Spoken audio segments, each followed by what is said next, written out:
We'll move on, and we might have an idea here.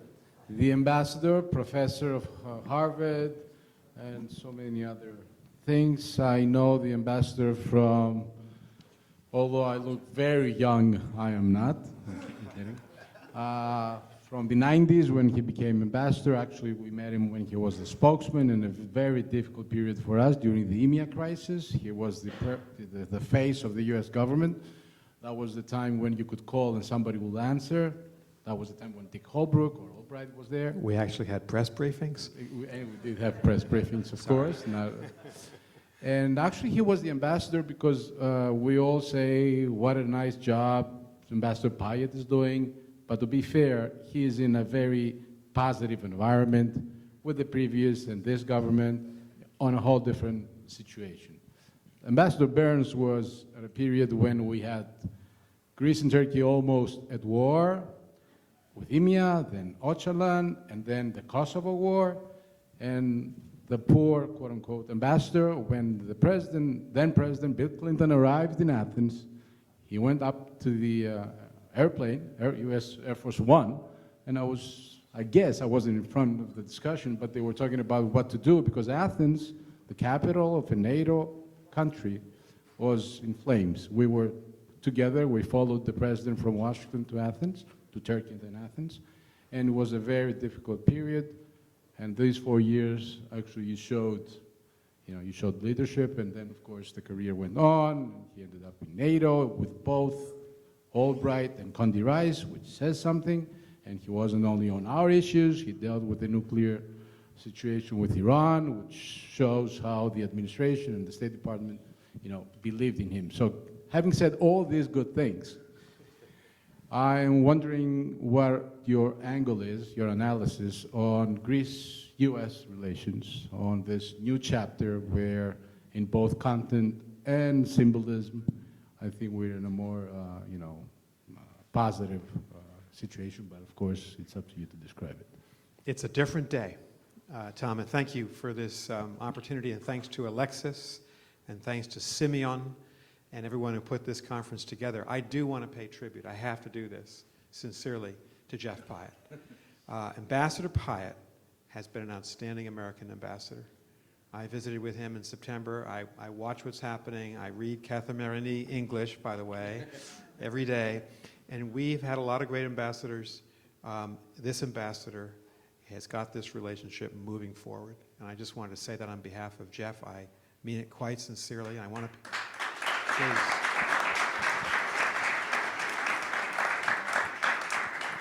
And I don't want to presume this, but I know I'm speaking for Ambassador Charlie Rees and Ambassador Marcy Rees, who are sitting right behind Ambassador Pyatt. They were an extraordinary couple for the United States. Marcy was ambassador in Albania when Charlie was ambassador in Greece, and they were the power couple. And so you have them in the room. You have Stavros Lambrinidis here. And he is a very important person here because he's trying to represent the European Union. He is representing the European Union with great distinction. But in a time when some people in this, I can say this because at a time when President Trump is essentially saying that the European Union is a competitor, there are millions of other Americans who look at the European Union as a great global partner. In fact, almost the entire Congress and the entire State Department would say that. And so I want to thank Stavros for being here as well, and Drake Barakis, who's a great friend from Boston. Iathina Tisamerikis, by the way. So it's nice to be here. The relationship's in very good shape. I think the tone is better. When you have the Greek Prime Minister and President Trump getting on so well, and that's a good thing.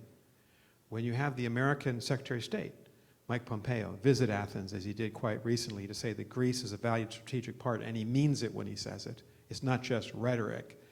When you see the progress on the military relationship between our two countries, with the United States relying on Greece, because we can't rely on Turkey for all the reasons that Senator von Holland said, in the Eastern Mediterranean, when we see the energy relationship and our common support for Cyprus and all the problems that Cyprus has to deal with right now, and then to see Greece I think, come into its own in the Balkans region.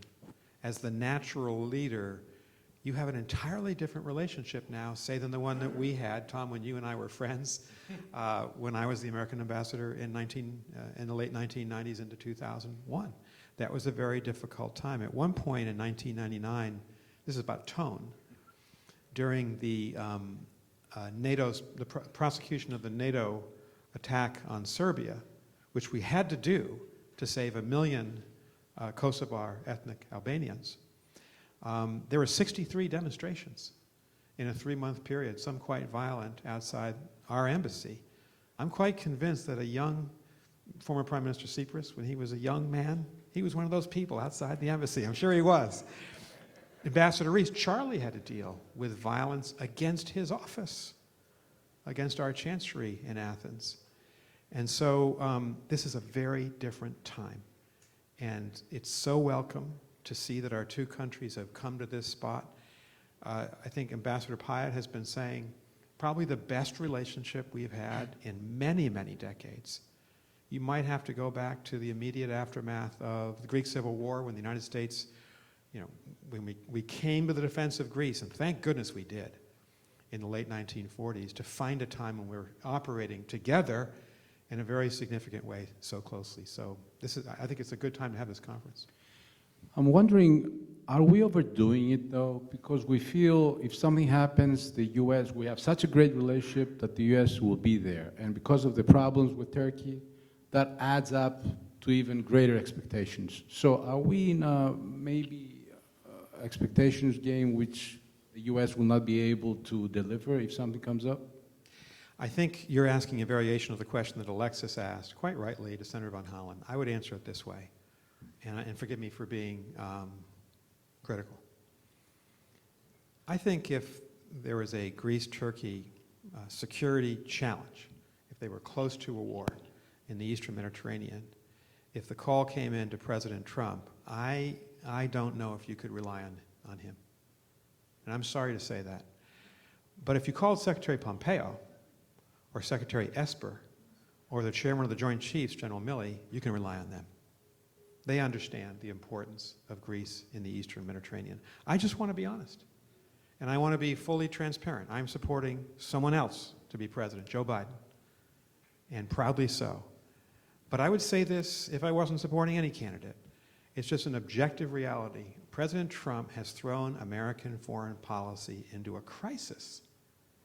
He has undercut all the strongest foundations in Trumpian language that made us great, that made us a great power. He's disavowed our alliances. He has been extremely unkind to the European Union. He's dismantled the multilateral trade regimes that lifted 1 billion people out of poverty around the world over the last 40 years.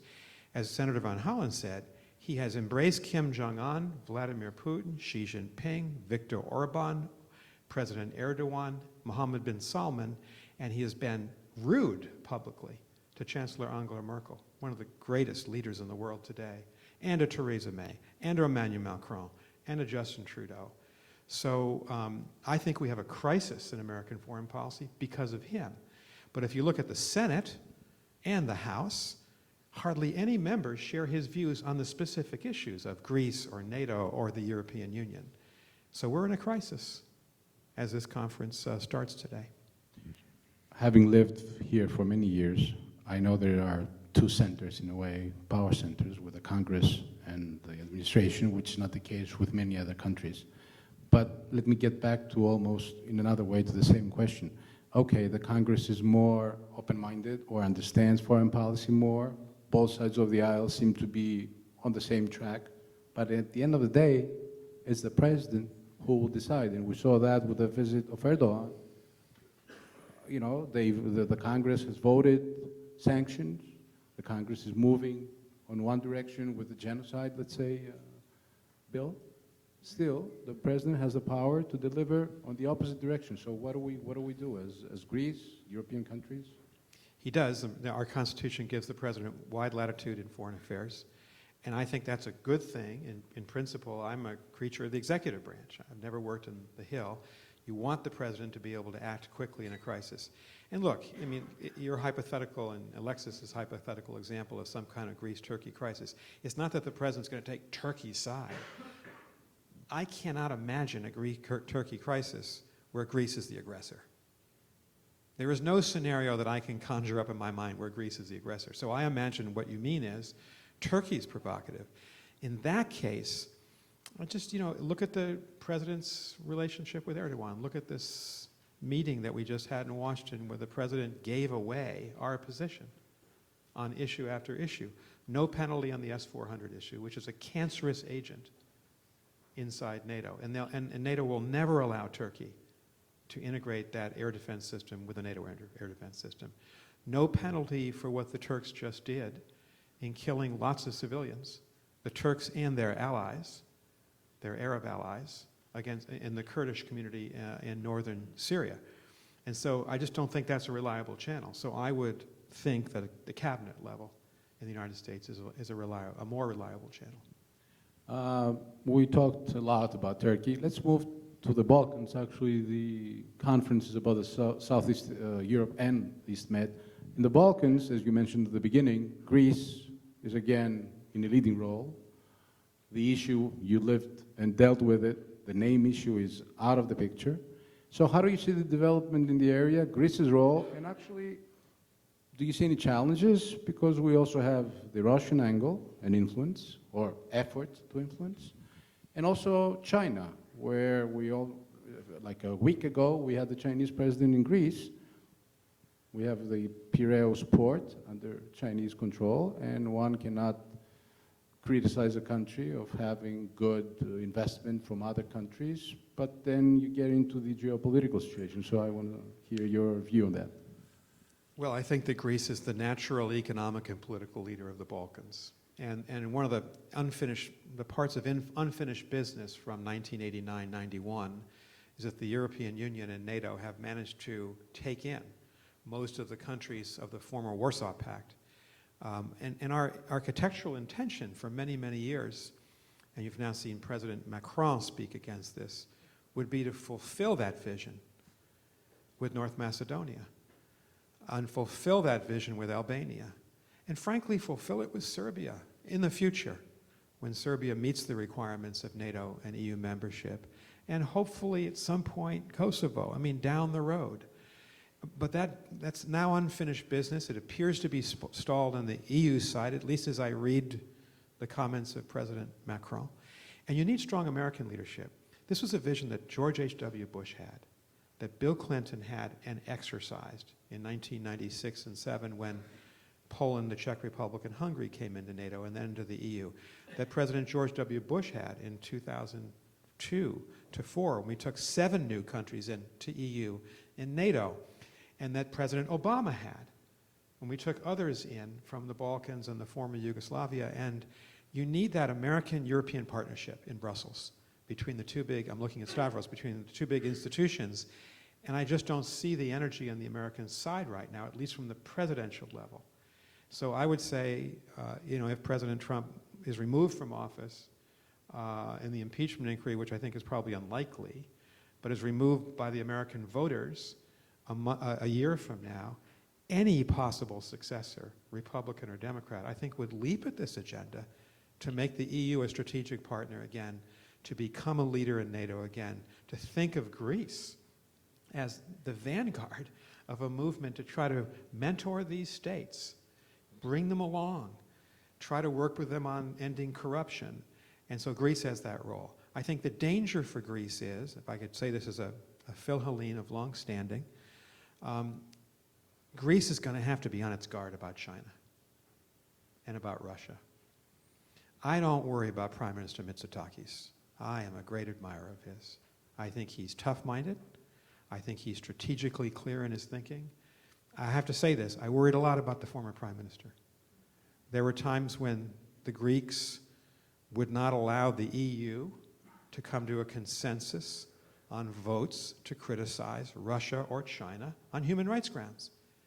And you can't read the New York Times reporting on what's happening to the Uyghurs in Xinjiang province this amazing report that came out in the Times over the weekend and not be concerned as an American that we have to speak clearly to China, and Greece prevented that from happening at times in the past. And we don't live in a glass house here. We shouldn't tell Greece not to trade with China or not to accept investment. We have Chinese investment here and we trade with China. But just to be on guard, because China has strategic designs that are not in the long run interests of Greece or any other member of the EU, particularly when it comes to Huawei and technology. So that's where I think Greece has to be very strong in holding down the fort for the European Union and Southeast Europe and the Eastern Med, and against Russia too, because Russia has designs to split the EU and to split NATO. And they think that Hungary and Bulgaria and Greece are the soft spots. That was before the election of the current prime minister, who I think is, in my judgment, more tough-minded, more realistic than the former prime minister. But it goes beyond the personality of the former or the present prime minister. Greece needs investment, and China comes in, a big country, the second economy, maybe the first one, and here we have actually the Minister of Investment and the Development of Greece, who was there.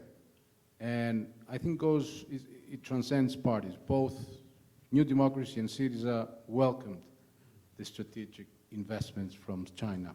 I'm wondering, where do you draw the line? I mean, what do you say to Greece? Because Prime Minister Mitsotakis was thrilled to welcome the Chinese president and noted the cooperation, especially through the port, welcomed the hundreds of millions of euros or dollars coming in.